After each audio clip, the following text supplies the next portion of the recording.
Hey guys, Corey here, and today we're taking a bit more of a long-term look at Enchroma glasses. So I feel like I've lived with the Enchroma glasses, both indoor and outdoor, for long enough now that I feel like I can give an accurate portrayal of the day-to-day experience sort of beyond that initial first viral reaction that you might have with the Enchroma glasses. And I'm going to talk a little bit about that today. To give you a bit of an experience about what it might be like to exist in a world with these glasses sort of beyond that sort of trial period, and what to expect long-term with the Enchroma glasses. So if you've seen any of my other videos, you'll know that I'm not the person who had the viral reaction when I first put on my glasses. And to be honest, I wasn't expecting to. I felt like the cynic in me was looking at those videos and saying, okay, so these people are put in heightened situations by loved ones where they've been gifted this, relatively expensive gift, and they're expected to have a reaction. And so I went into it very cautiously, believing that I would probably have the experience that I inevitably ended up having, which was I put them on, things looked different, but only about as different as you'd expect to see from, putting on any pair of sunglasses or polarized lenses or anything like that. It wasn't until after I sort of wore them for a little while that I started to realize that there were very dramatic changes in what I was seeing and the glasses were working effectively. But it's less about the lenses. They're obviously doing their job, but it's the way that your brain has to learn to reinterpret what you're seeing, which is more of a realistic facet of the whole Enchroma experience. I've had much more of a nuanced and detailed interpretation of my relationship with color sort of manifest over the month or two that I've had the glasses, more so than when I first put them on.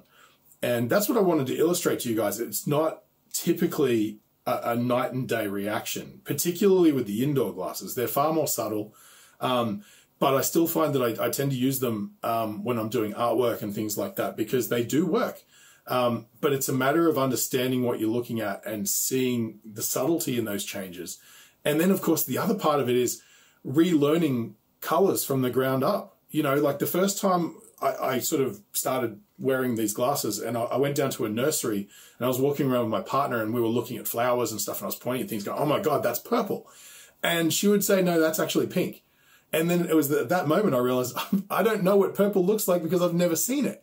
So I've got to learn the nuanced difference between blues and purples before, I can really sort of confidently pick colors. And of course it makes it more complicated because all the colors are a spectrum because, that purple exists somewhere between blue and red in the spectrum. So at what point does it stop being blue and what point does it start being purple? The one thing the glasses do is they give you a much better interpretation of the different shades. You see a lot more shades of color, particularly in green grass or in leaves on trees and things like that. And that's something to note. It's the subtle things that make the whole thing what it is, if that makes sense. So let's talk a little about how the glasses work and why the effects can be so subtle that I feel like a lot of people misinterpret what they're seeing and therefore feel like the glasses don't work for them. So the effect of the Enchroma glasses is more subtractive. It's not adding more color vision to your eyes. It's actually taking away some problematic areas of the spectrum to cause less confusion and allow the parts of your vision that work effectively to not be interrupted, essentially. They're not filtering out little parts of the crossovers between like the reds and the greens that cause more confusion and therefore allow you to just see a smaller part of the spectrum far more clearly. So this is why when you're wearing the glasses, you can't pass the Ishihara colorblind test because it's not allowing you to see more. It's just clearing up what you can and removing some of the confusion. Now that has the effect of feeling like you're seeing a lot more. Like when I'm wearing the sunglasses out on the street when I'm driving, I can't stop looking at red cars. They're the most vivid colors I've ever seen in my entire life. And so the glasses are clearly adding to what you're seeing, but they're doing it in a sneaky way by taking away parts of things that are causing confusion. So understanding how the lenses work, let me give you some tips on what to look for and why some people might be a little bit underwhelmed initially. The glasses themselves, as I said, they don't change all that much of what you're seeing. They're great lenses, so they do provide clarity. They are polarized, so you do see a lot more clearly, the same as you would with any sunglasses. So when you put them on, yes, you do see some pretty dramatic changes, but the really interesting part is how the glasses tend to shift the colors that we see skewed. In my case, most of the earthy colors, browns, greens, reds, and oranges, I didn't realize are skewed highly towards yellow. And again, you don't notice that till you take the glasses off and everything looks like a murky yellow now. And so, you know, when you think about a black and white photo, you can see all of the detail. Everything looks as clear as it would be if you were looking at it in the street, but without the color. The color adds a tiny percentage of what we're seeing. It's pretty profound, and that's why the expression was coined that value does all the work, color gets all the credit. Value being the structure of that black and white photo, the color being the icing on top that sort of, you know, lets you interpret it in the world as we know it. When you put the glasses on, don't expect everything to suddenly look different, because it doesn't. The difference with your color vision comes from that you know, 5% shift between those murky yellows getting pushed back into the neighborhood of where they're supposed to be. And now all of a sudden, instead of all of your greens looking yellow, they look like green. And what this allows is all of a sudden you can notice things that you never noticed before. So when I was looking at, say, you know, out in the suburbs, everything's pretty much green in the suburbs, right? So to me, there was this veneer of yellow confusing all of those shades of green. Now that everything gets placed back into its pocket, and I'm talking only a subtle shift in degree between the hues. The greens look green. Now yellows are allowed to stand out because they look yellow. If you see a yellow street sign, all of a sudden you're wondering how you'd never noticed it before, and it's because it's bright yellow. It's this, you know, it's the same with oranges. You get like that feel of drama and intensity that you would expect from street signs that are supposed to warn you about things, you know. So especially like oranges and yellows pop against a green background now because they're not infused with that yellow hue that I was seeing all of the time and not realizing. And so you'll notice flowers popping on bushes, not because suddenly you're seeing blue better, because the glasses aren't affecting blue at all. It's because that veneer of yellow that's been smeared across that blue, which is sort of robbing you of that ability to see, you know, the difference between blue and purple and whatnot. And also the red gets shifted. That sort of falls back into its pocket. And now you've got these rich green leaves with these bright blue flowers, and the flowers jump out at you like they're supposed to. Like that's nature's intention for having dramatically different colors. And I'm explaining it in a way that sounds very dramatic. And honestly, sometimes it really is. Like I said, the red cars on the road, I didn't know there were so many different shades of red cars, and I didn't know they were so vivid and vibrant. But the majority of what you'll see if you're in the park and you put on the glasses for the first time is going to be a lot more subtle. And like I said, if you wear it for an hour or two and walk around, then take it off, that might give you your first real indication of how your color deficiency really works. And at least that was the experience for me. Now let's talk about the indoor glasses. Boom. Okay, so the first thing you're going to notice about these is there is a subtle tint to them. And it's something you're going to have to get used to if you're planning on wearing the indoor glasses, you know, around in an environment where it's not obvious what the glasses are for. I work in retail, so I had to become comfortable with wearing them in a situation where people might assume I had a rock star complex and thought I was Bono or Johnny Depp or something like that. It's a little bit more subtle than it appears on camera here, but it's still definitely there. And it can feel a little bit weird. If I was working in an environment where I was a graphic designer staring at a screen all day, or working in some sort of visual arts industry like that, then I'd feel way more comfortable. But in retail, it just feels a little bit odd and out of place to wear what essentially equates to kind of like sunglasses inside. So just prepare yourself for that. That brings me to another point, actually. The glasses tend to work far better, the indoor lenses, when you're looking at a bright light source. So the best benefit I do get from these is looking at a computer screen when I'm doing digital art, or if I'm doing traditional art but outside in a much more well-lit environment, they tend to work a lot better. So also factor that in if you're deciding between whether to get indoor and outdoor glasses. I wear my outdoor glasses every day because I wear them as standard replacement for normal sunglasses. If you're thinking about the indoor glasses, just be aware that they tend to work best if you're working on indoor environment and you're working on, you know, potentially like digital art and stuff on a screen. Something I'd really like to add to that actually is the one place I found I've been using these even more is gaming. Wearing the indoor glasses while playing something like Ori and the Blind Forest on my Xbox Series X on a reasonably good television is a game changer. I cannot stress to you enough how much of a shift in perception I had playing a game. And that, I mean, that game is a masterclass in beautiful graphics and coloring specifically. And I didn't know that until I decided one day I'm playing games. Why don't I wear my indoor glasses? And honestly, I put them on and things look great. And I played for about half an hour until I'd forgotten about the glasses. And then I thought, oh, I wonder what the screen looks like now. And I took them off. And the biggest dramatic difference that I noticed wasn't the color, it was the depth. And they talk about this a little bit in Enchroma's website.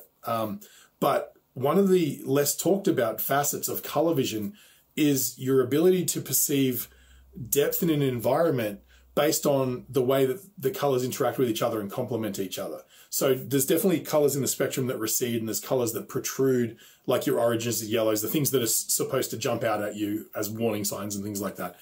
But a game like Ori, which is a side-scrolling video game that has many layers of depth in the environment that all parallax and move to give you that impression of being in a world, they're so beautifully rendered that you get that impression of depth, probably more so than with any other game. And so when I took the glasses off, it's like the game went from me looking into the environment in like a diorama sort of situation to it just dropped back to a 2D rendering on a screen. And I find it really hard to believe that that small amount of difference in the color and my perception of the color can give you so much more critical data about the environment that you're interacting with and the way you're looking into the world. And so, yeah, if you're a hardcore gamer with color vision deficiencies, I'd recommend it just simply to give you the best possible scenario. You've just spent $800 on an amazing monitor. You can't even see it. You're not looking at it appropriately. You're not seeing it the way that you're supposed to. So from that investment point of view, I can't recommend them enough for gamers, for sure. One of the other things I'd like to mention is my interactions with Enchroma as a company, which I can't speak highly of enough. The thing that I found most interesting is they did actually approach me, and they've given me an affiliate link, which I'll talk about in a second, based on the initial video I made. And what I found to be interesting about that interaction was the fact that my first video wasn't all that glowing. It was definitely not critical, but it was more realistic than a lot of their program material that's being put out into the world. I'm not saying Enchroma is responsible for it. I'm saying that, you know, a lot of people put up these viral videos and that gets passed around. And of course, Enchroma does benefit from that. But the fact that they were interested in my opinion being that it wasn't that typical viral reaction spoke volumes to me about how they want to be truthful about the product they're putting out into the world. And they want people to have that correct experience and not miss out on that experience because they're expecting something different. And you'll notice from this video as well, I'm not critical of the glasses, but I want to reframe people's perception of them to be more realistic, at least in terms of what I've experienced with them. Because the last thing I'd want is for somebody to put on the glasses and expect there to be this life-changing instant reaction like you see, and they don't get that, and so they feel uncomfortable with their purchase, and then they return them when they could have lifelong benefits from these glasses if they just gave them the appropriate amount of time to work properly. One thing I've discovered long term is that my color vision without the glasses is improving, or my perception of color selection is improving long term because I'm training myself to understand colors properly, and that gives me clues as to what I'm looking at when I take the glasses off. Even without the magic of the lenses, I'm finding that because color used to be such this world of confusion and now it's starting to be placed in a category of making sense, that's affecting the way that I interact with color in the world without the glasses on. And to have somebody miss out on that because they didn't have that initial spark of revelation with the first time they put the glasses on, to me would be really disappointing. I think there's a lot of value in these glasses long term, and I feel like not enough people give them the correct opportunity to work. So definitely keep that in mind. You know, Enchroma comes with a 60-day trial period. I'd recommend using them for the 60 days to really understand what the benefits are before you decide to make a snap decision that they're not working for you. if I didn't understand color the way that I do from the art perspective, I probably would have had an experience where I put the glasses on initially and went, these just don't work for me, and sent them back. Because I fundamentally understand how color perception works, even if I wasn't experiencing it, that helped me to evolve my opinion over time. And now I see them as invaluable. I really do. And they're informing my painting because now I can understand and interpret relationships of color together rather than just on a theoretical level. I've seen it happen. There's value there. There's a beauty to the world that you're not seeing, you know, and if you allow yourself to adapt to the glasses and really see that and see a sunset for the first time, which was magical because the reds and the oranges, like I said, are intense. Seeing the sun reflecting off the water of a dam as you drive through a green field, you know, before it looked just like that, but now it has an intensity to it that I don't think you're prepared for. So to me, missing out on that because your initial reaction isn't great, is missing the point entirely. I think, you know, these are something that allows us to see the world the way that it was intended. It just may take a little more time than some of these videos are letting on. So as I mentioned earlier, Enchroma gave me an affiliate link, which is kind of hilarious, being that I don't really have a following on any social platforms. I don't have any viral videos. But I'm glad they did because it allows me to help you guys out in making a decision. The glasses, depending on where you are, particularly in Australia, they're not cheap. And while they come with a money-back guarantee, I feel like any sort of discount you can get is a good one. So if you check out the affiliate link in the description and use the coupon code CoreyWireArt, it'll get you 10% off. And if you're on the fence about buying the glasses and you're not sure, this may be the boost you need because I'd love for you to try them. I'd love for you to sort of experience what I've been experiencing. I'm keeping my glasses forever. To me, they're too invaluable to lose. I put them in the case every time I use them. I'm usually terrible with sunglasses. Use the discount code and enjoy the Enchroma experience. So there's just one last thing I wanted to touch on. If you're a family member or a friend, loved one who's thinking about purchasing the glasses for someone else, first of all, congratulations, you're the world's greatest human being. But second of all, I just want you to sort of think about the pressure you're putting on the individual by heightening the situation, by making it an event and expecting a certain reaction, because you're putting the person under intense scrutiny to have that experience because it's so joyous. Obviously, everybody wants to experience that, but it can end up backfiring and you can end up having a situation where somebody feels disappointed or feeling like they've let you down by not having that experience. And I wonder how many times we're seeing these viral reactions where people are putting the glasses on and going, it doesn't look like all that different, and now I'm under pressure to perform like it is. That may not be the case for everybody. In fact, I'm certain it's not. But, you know, just be careful about the pressure you're putting on to the people for the sake of a good Facebook video. You know what I mean? So that's my 2 cents on it. If I had had that experience the first time I put the glasses on, I can only assume that it may have colored my perception of the glasses and made me feel more like they don't work. And I wouldn't have had the amazing journey I've had since then. So just be super careful about your expectations. That's all I ask. But yeah, check out Enchroma, check out my link below, CoreyWireArt, all one word, and that'll get you 10% off. Thanks, guys.